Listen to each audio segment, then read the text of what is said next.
नमस्कार, स्वागत है आपका। मेरा नाम है विपिन बेबाक। जम्मू और कश्मीर स्थित पहलगांव में आतंकी हमले के बाद भारतीय जनता पार्टी द्वारा किए गए एक सोशल मीडिया पोस्ट को लेकर समाजवादी पार्टी के राष्ट्रीय अध्यक्ष अखिलेश यादव ने अपनी प्रतिक्रिया दी है।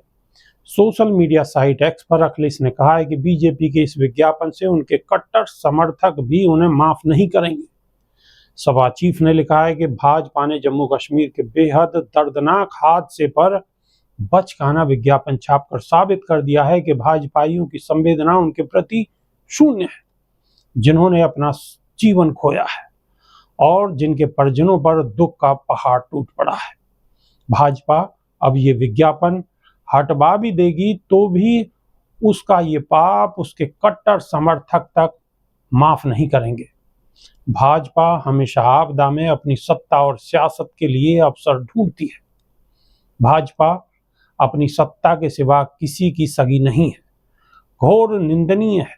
यूपी के पूर्व सीएम ने लिखा है कि जब जम्मू कश्मीर में भाजपा सरकार ने सब कुछ अपने मन मुताबिक किया है तो वो इतने अधिक लोगों की असामयिक मौत के लिए अपनी जिम्मेदारी से पल्ला नहीं झाड़ सकती। ये केंद्र की सरकार की नाकामी है कि वो पहले से पता नहीं कर पाई कि देश के दुश्मन इतनी विभत्स घटना को अंजाम देने वाले हैं। ये कोई पहली बार नहीं हुआ है। भाजपा सरकार ने अगर पिछले हमलों से सबक लिया होता तो वो पहले से ही सचेत और सजग रहते और ऐसे हमलों को रोका जा सकता था, लोगों के जीवन को बचाया जा सकता था। उन्होंने लिखा है कि संवेदनहीन भाजपाइयों से आग्रह है कि जिन परिवारों ने अपनों को खोया है उनका दुख दर्द समझकर कम से कम देश की सुरक्षा को तो जुमला न बनाएं। ये असीम दुख की घड़ी है। इसको भाजपाई दिखावटी बैठकों से और झूठी संवेदनाओं से झुठलाने का कुकृत्य न करें।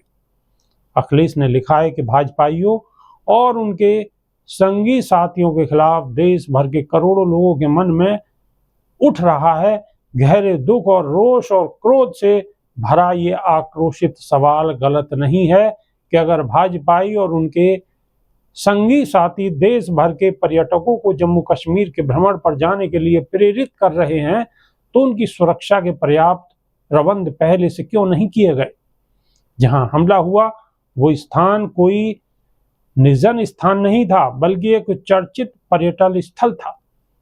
तभी तो वहां देश के कई प्रदेशों के पर्यटक उपस्थित थे। सपा सांसद ने लिखा है कि इतने प्रसिद्ध स्थान पर सुरक्षा के लिए बैठकें पहले करनी थी, लोगों के जीवन गंवाने के बाद नहीं। ये भाजपा सरकार की रणनीतिक चूक भी है, लेकिन इससे उन भाजपाइयों को क्या फर्क पड़ता है जो स्वयं तो सुरक्षा के घेरे में चलते हैं लेकिन देशवासियों को मौत के मुंह में ढकेल देते हैं। कन्नौज सांसद ने लिखा है कि अगर भाजपा सरकार ये बहाना करती है कि हमारे पास सुरक्षा बलों की कमी है तो इसके लिए भी भाजपा सरकार ही जिम्मेदार है।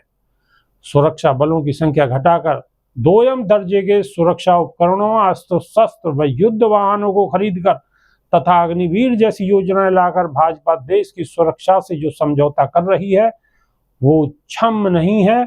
इस घटना के प्रतिशोध का कोई भी दावा अब जनता को बहका नहीं सकता, क्योंकि कोई भी प्रतिक्रिया मृतकों के जीवन को वापस नहीं ला सकती। जिसने परिवार ने जो खुद दिया सो खो दिया।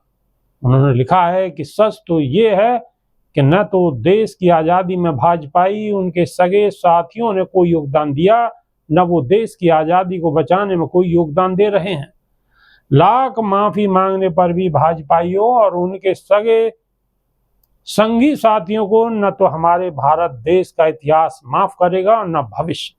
दुख की इस घड़ी में हमारी सच्ची संवेदना उन परिवारों के साथ हैं जिन्होंने अपनों को खोया है। भावभीनी श्रद्धांजलि। नमस्कार।